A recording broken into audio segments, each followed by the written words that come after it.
Well, good morning, everyone. And Operation Antibiotics appears to be working. And the chest infection is finally on the runway and it's been given clearance to take off. Au revoir. So here we are back again. And this is a sub-collection of armour that I'm building. I'm doing the Malagasy What If historic armour throughout the ages. Well, from 1945 anyway, which is when the Malagasy What If state began. And this is Gulf War One. Now, Gulf War One was a pretty interesting coalition of multiple nations assembled by the United Nations under the control of the Americans to kick Saddam out of Kuwait after he had illegally invaded it. I've no idea why he did. He ended up fighting 42 countries, uniting Syria with Saudi Arabia, America, Canadian Field Hospital, British, French, you name it. Multiple countries contributed to the force to evict him. Quite a strange mix, and the whole thing teetered on the brink of Israeli involvement, which would have split the coalition. Thankfully it didn't, and the job was actually achieved, and Bush Senior, in my view, quite wisely called it a day. Now, the Malagasy What If forces here, it kind of doesn't make a lot of sense about the preceding years. However, the Gulf War One collection is kind of a standalone collection. Now, I really like it in museums, like the one at Duxford, the Armour one, which is now, I think, gone, where you have sort of the collection and you can see it in its environment and you can see some of the vehicles together. So this is quite good because it's kind of its standalone sub-collection. Now, I've not modelled every vehicle that the Malagasy forces took to the Gulf. There's a few key pieces missing, like the combat engineer tractor and the command vehicles, but it gives you a good flavour of what they were operating in this what if world in 1990 and 1991. We'll start off at the heavier end. Now, they were operating the Leopard or Leopard 1A5. This is a Butler's resin printed 3D model. The Leopard has basically no armour. The 1A5 has this turret armour, which if you have a look at the one at Cosford Museum, you'll see that this armour is like a sort of Kevlar standoff plate armour. It's got a weird texture to it, which is why I think it's like a Kevlar material. Gave it some extra protection, but most importantly, the 1A5 has that night sight and night vision equipment on there, which enables it to fight at night. You don't want to get too close to the enemy, and the desert environment permits that. It can use its 105mm cannon and stand off at better ranges.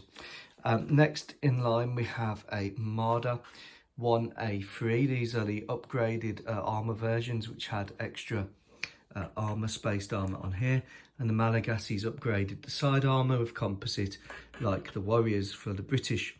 Carries the Milan, a good piece of equipment, and these were operated by the heavier forces. Now, the Malagasy What If state has always had a mixture of heavier and light forces.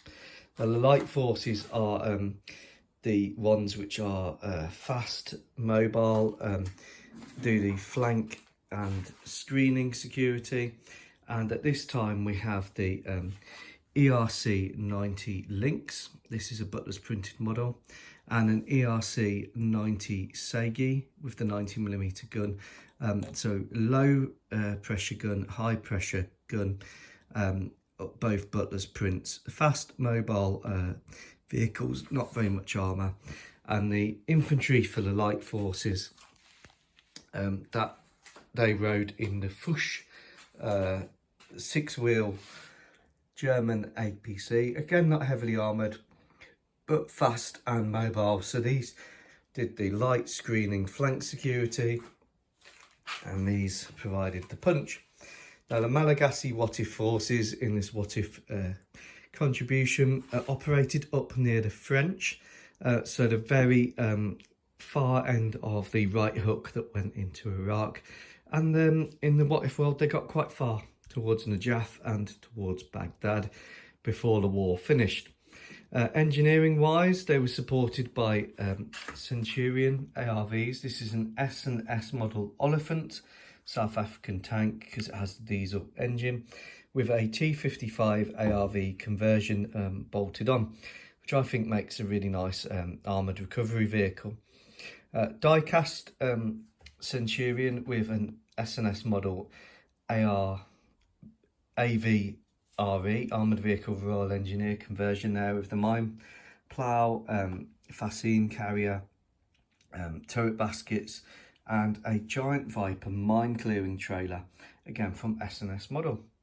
Artillery support, M109 A1A2, the longer barrelled 155mm cannon with an M992 fire support vehicle, ammunition carrier basically. This has a little sort of crane thing, a ramp thing, backs up to that, and it can feed ammunition into it. Lightly armoured, quite mobile vehicles, and quite useful.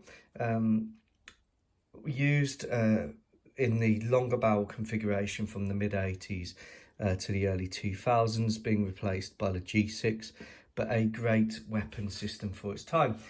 Supported of course by their then new guided multiple launch rocket system, or multiple launch rocket system as it was then, the M270. This is a die cast, I think it's Amacom, that I've just repainted and added a camo net onto it. Now all of the vehicles have their identification panels to try and keep A10s away from them, and these are like ones with yellow on one side and this vermilion colour on the other side. It is like a reflective material in practice. I've got some of them upstairs, and it's just designed to mark them out as friendly vehicles for the A10s. Providing support to the infantry, we have some M113 diesel versions. We've got one with a Milan and one with a T50 turret towing a 120mm mortar. Protecting it all, we've got Gepard 1 flat panzer anti-aircraft system and an ADATS system. So the ADATS and the Gepard work in conjunction with an M548 just to tow supplies around and reload. This is the die-cast conversion, which I've added some extra bits to. Butler's printed models and S&S resin model. Then a die-cast Land Rover off eBay. I should say the M113s. There's an ambulance version here. This is the S model. These are all S model hulls. Although the turret there is from Butler's, and the Milan just from the spares box. Nice little models these. You get 2 per set. You can get them on AliExpress still. Very easy to build, but 50 cal is grossly overscale.